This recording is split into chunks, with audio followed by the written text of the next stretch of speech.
Bom, as minhas primeiras lembranças de infância, elas já são ligadas ao turf e aos cavalos de corrida.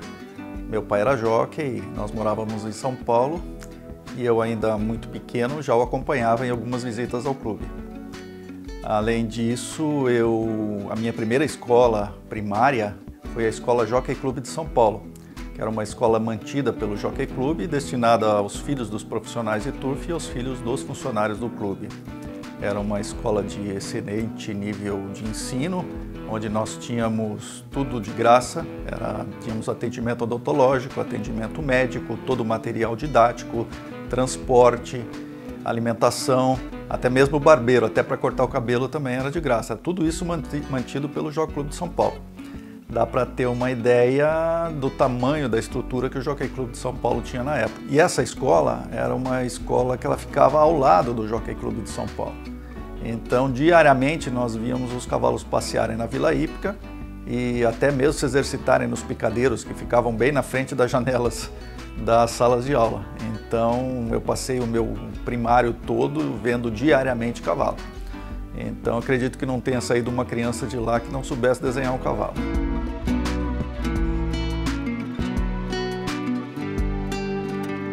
Bem, posteriormente, em 1972, meu pai já não era mais jockey e resolveu mudar junto com toda a família, trazer a família para Curitiba, onde ele achava que era melhor, porque ele estava no meio entre o Rio Grande do Sul e o Rio de Janeiro, onde ele mantinha negócios. Então, no comecinho de 1973, nós viemos para Curitiba e viemos morar num Aras, que meu pai já mantinha próximo a Curitiba, onde ficamos morando aproximadamente 3 meses. Foi aí que eu tive uma intimidade maior com os cavalos, uma proximidade maior, pois havia muitos cavalos no Aras, eu montava em alguns, os mais mansos, eu ajudava os funcionários a buscar os potros nos piquetes, a alimentar os potros, a escovar, até limpar as cocheiras eu ajudava a fazer. Então foram 3 meses bem divertidos para quem tinha 10 anos de idade. E já daí em Curitiba, viemos morar em Curitiba, num apartamento no bairro das Mercês, e frequentava sempre o Jockey Clube. Quando meu pai tinha cavalo inscrito, eu ia ver as corridas.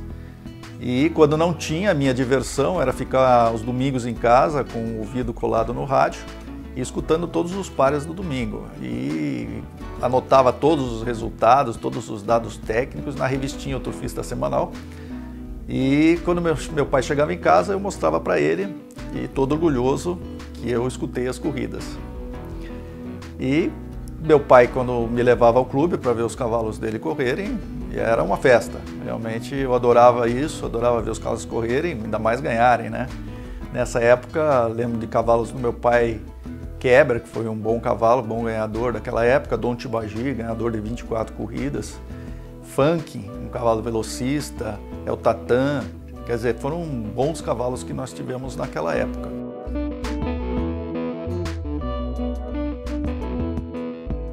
Embora eu frequentasse mais frequentemente o Jockey Clube, meu pai nunca gostou muito que eu estivesse muito próximo do meio. Ele conhecia o meio já há muito tempo, sabia que era um meio de alta competitividade, onde era um meio que não é fácil de você lidar, um meio que na época era um meio onde você tinha poucos amigos, poucos inimigos e uma quantidade muito grande de falsos amigos. Continua sendo até hoje assim. Mas ele não queria me ver muito próximo dessa realidade. Talvez por isso, influenciado por isso, eu acabei fazendo uma faculdade de engenharia mecânica. Cursei durante 1 ano e durante esse meu primeiro ano de faculdade, meu pai precisou de ajuda nas cocheiras que ele mantinha no Tarumã. Ele sempre fez o treinamento dos animais, mas no programa não era o nome dele que constava, ele sempre colocava alguém para dar o nome. E chegou um ponto que ele achou então que eu poderia fazer esse papel de ser o treinador no papel, ele na realidade e eu no papel. Então ele requeriu a minha matrícula de treinador, eu fui emancipado para conseguir a matrícula de treinador e em 1981 meu nome então estreou nos programas como treinador no Jockey Clube do Paraná e a primeira corrida já foi uma bela vitória, foi com o animal Alanto, onde foi uma vitória por vários corpos e em tempo recorde. Aí eu acredito que então, se meu pai pretendia me deixar afastado do turf, foi um erro que ele cometeu de tirar minha matrícula de treinador, porque a partir daí não deu mais para largar o meio.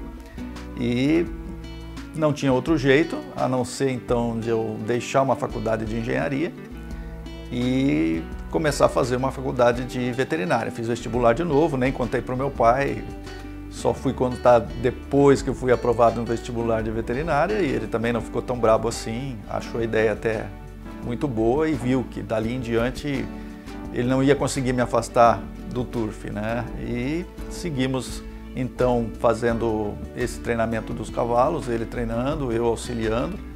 E nessa época eu lembro que foram dias bem complicados, porque eu viajava muito então para acompanhar os animais que corriam em São Paulo, no Rio de Janeiro, em Porto Alegre, e eu acompanhava os animais, as corridas no fim de semana. Então durante a semana eu fazia faculdade, final de semana viajava, às vezes viajava numa quinta, perdia a aula da sexta, então foi muito complicado. Foram 4 anos de faculdade bem complicados, bem difíceis, bem corridos. Mas foram também bem prazerosos, né? Porque tínhamos muitos cavalos, e inclusive treinamos e vencemos corridas para grandes aras do Brasil, como o Aras Philipson, como o Aras Alciar, Aras Bazzano. Eram grandes aras da época, né? E tivemos o prazer de treinar cavalos para esses aras, além dos cavalos do meu pai, que estavam sempre no programa. Não posso deixar de mencionar Empire Day, Energia Sky, Maestrino, King of Iron, foram todos excelentes animais, todos ganhadores de provas de grupo 1. Foram muitas fotografias que tiramos, então realmente, além de ser um trabalho difícil, e especialmente na época que eu estava fazendo a faculdade, foi também muito prazeroso, muito gostoso ter vários cavalos ganhando em vários hipódromos do Brasil.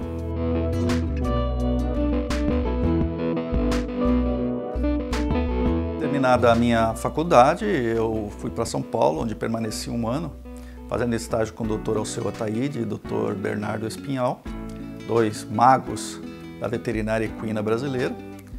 E juntamente com os ensinamentos que eu tinha aqui no Paraná, fazendo estágio com o Dr. Adilson Menegolo, o Dr. Ovidio Garcês Neto e também com o Dr. Eliodoro Duboc, já no finalzinho da sua carreira, muito contribuíram para a minha formação. Depois desse 1 ano, retornei a Curitiba e recebi a proposta do Jockey Club do Paraná para ser um dos veterinários do seu hospital.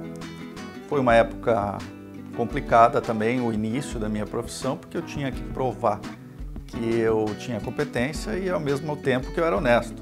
Porque muita gente pensava que talvez eu fosse prejudicar algum cavalo deles, de outros proprietários, para favorecer os cavalos do meu pai. E isso, é claro, nunca aconteceu, e quem me ajudou muito nisso foi o saudoso treinador Silvio Batista Piotto, foi o primeiro a me dar uma oportunidade e eu aproveitei essa oportunidade. Foi um tratamento que eu fiz de laser terapia com um cavalo chamado Astound, que tinha sido considerado inutilizado para as corridas, e eu consegui a sua recuperação. Inclusive ele ganhou um grande prêmio por vários corpos, onde meu pai tinha um cavalo que não chegou nem perto do Astound, ou seja, fez 3º ou 4º e o Astound ganhou fácil. Então a partir daí eu quebrei esse pensamento de que eu poderia favorecer algum cavalo do meu pai em detrimento de outro. Paralelamente à parte veterinária, do hospital veterinário, eu fui contratado depois pelo Aras JB Barros para ser o responsável técnico pela parte veterinária e pela parte de treinamento dos animais que estavam no seu centro de treinamento, que ficava em São José dos Pinhais. Uma experiência maravilhosa, você ter à sua disposição um centro de treinamento de um dos maiores aras do Brasil, realmente foi uma experiência muito boa. O Aras JB Barros era um aras grande, ganhou todas as provas, tudo quanto foi prova, vários grandes prêmios, tinha muitos cavalos bons, mas passava por um momento difícil quando assumi. Ele tinha ganho apenas 16 provas nos últimos 3 anos. E eu assumi o centro de treinamento com 20 animais, 25 animais no máximo, e consegui obter 50 vitórias apenas no primeiro ano. Permaneci lá no centro de treinamento por uns 2 anos, saí de lá por algumas forças externas e logo em seguida eu fui contratado pelo Aras Ponta Porã. Acredito que uns 2 meses depois de eu ter deixado o JB Barros, eu fui contratado pelo Aras Ponta Porã, o maior aras do Brasil. Foi aí que eu tive um contato maior com uma das pessoas mais inteligentes e mais educadas que conheci na vida, o Sr. Camilo Jorge. Tem um pensamento futurista sobre os cavalos de corrida, é um homem que conhece tudo sobre cavalos de corrida e tudo sobre as corridas de cavalo. Acredito eu que fosse ele um dos dirigentes do nosso Turf, nós estaríamos num outro patamar, sem dúvida nenhuma. Assim, a partir de 1998, em 2 belos grupos de cocheira, eu passei a ser o responsável pelo treinamento dos animais do Aras Ponta Porã. O Aras Ponta Porã, embora seja um local excelente para se trabalhar, pela enorme estrutura que possui, ou pela constante procura na melhoria da sua criação, é um aras bem difícil de você mostrar serviço. É um aras comercial que coloca à disposição dos interessados todos os seus animais e, logicamente, os melhores são vendidos e os que ficam para defenderem a farda do Aras Ponta Porã são aqueles que não tiveram interesse dos compradores ou que apresentaram algum problema pelo caminho. Então, tive que trabalhar dobrado para conseguir obter resultado com os animais do Aras Ponta Porã. E mesmo assim consegui um bom resultado, vencemos muitas provas, somente no primeiro ano vencemos 115 corridas e já estamos aí com quase 20 anos de uma grande parceria, mas acima de tudo e o mais importante de tudo, de uma grande amizade e um grande respeito mútuo. É claro que eu me considero um bom treinador, um bom veterinário, me considero um ótimo treinador, um ótimo veterinário, sem falsa modéstia, sem dúvida nenhuma, os meus resultados mostram isso. Tive a escola do meu pai, que na minha opinião foi quem mais entendeu de cavalo no Turf brasileiro. Além de a minha experiência já de ter desde pequeno ao lado do cavalo, acho que muito me ajudou. E os números estão aí para provar. Eu já fui considerado pelo jornal Estado de São Paulo o profissional com maior índice de aproveitamento do Turf brasileiro em todos os tempos. Então eu me sinto seguro e sem falsa modéstia de afirmar que eu me considero sim um muito bom profissional.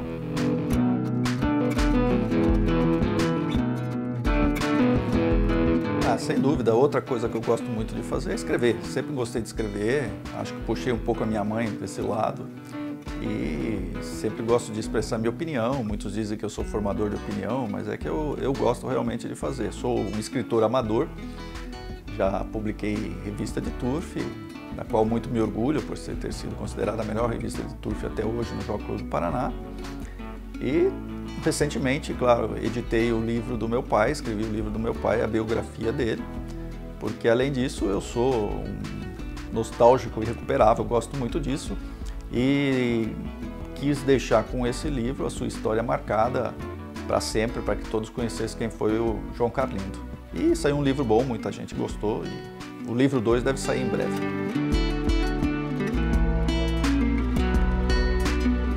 Alegrias e emoções, já tive várias com os cavalos de corrida. Cada vitória é uma alegria. Você, pela dedicação que você tem durante a semana, durante um mês inteiro para preparar um cavalo para a prova e ele corresponder e chegar em primeiro lugar, é uma alegria imensa, é uma emoção imensa. Eu não acredito que um cavalo me decepcionou alguma vez, mesmo que eu esperava uma atuação melhor, que ele não correspondeu, eu não chamo isso de decepção, eu sempre chamei de ensinamento para uma próxima. Na próxima corrida, com o ensinamento da derrota, você vai conseguir vencer. Emoções, cada corrida é uma, mas eu acredito que a maior que eu tive foi com o Empire Day, na Taça de Prata, onde nós tínhamos um cavalo tordilho, um cavalo com problemas locomotores e conseguimos mantê-lo invicto em 8 oportunidades. Com 8 corridas, 8 vitórias. E fomos para a 9ª corrida, atrás da 9ª vitória, e tínhamos quase a obrigação, além de vencer, uma obrigação de não perder, porque ali ele ia se consagrar como o melhor potro do ano. E foi uma corrida maravilhosa, onde o nosso jockey Antônio Bolino e o jockey Edson Amorim, do seu principal adversário, em Poços Goiás, fizeram uma reta maravilhosa, uma tocada maravilhosa dos dois. Uma reta lembrada até hoje como uma das mais bonitas do Jockey Clube de São Paulo. E fomos para a fotografia e vencemos por focinho. Ficamos cerca de 20 minutos na pista para conseguir saber o resultado, saiu o resultado da fotografia. E a hora que o placar deu o número 1 de Empire Day, foi aquela alegria, todo mundo pulando na pista. Meu pai deu uma cambalhota na pista de grama e foi uma emoção assim sem igual. Foi maravilhoso, as arquibancadas lotadas, aplaudindo em Paris-Day, foi realmente maravilhoso. Acho que essa foi a maior emoção que eu passei no Turf, né? Choramos todos e pelo dever cumprido, né? Depois de muita luta, dormindo praticamente ao lado do cavalo, né? Para que nada faltasse a ele, foi uma consagração realmente, foi a maior vitória.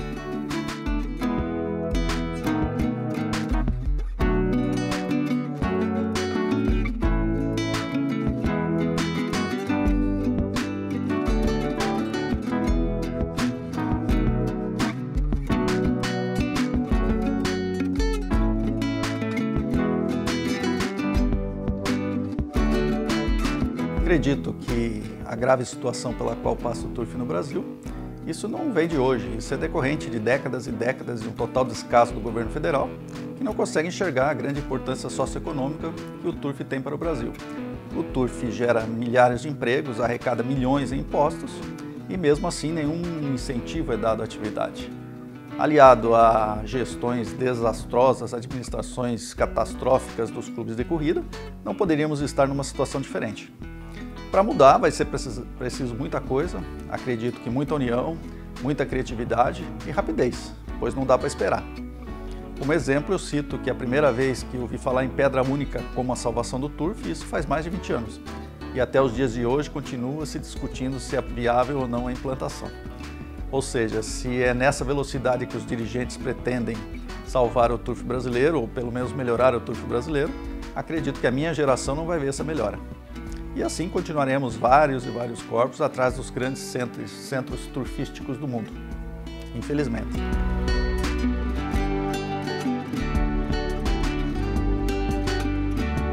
Já vi muita coisa boa no Turf, já vi muita coisa ruim.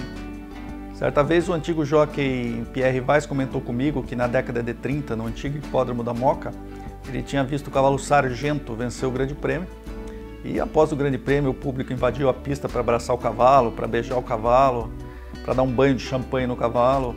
Muitos senhores tiraram o paletó e estenderam na pista para que o cavalo pisasse em cima.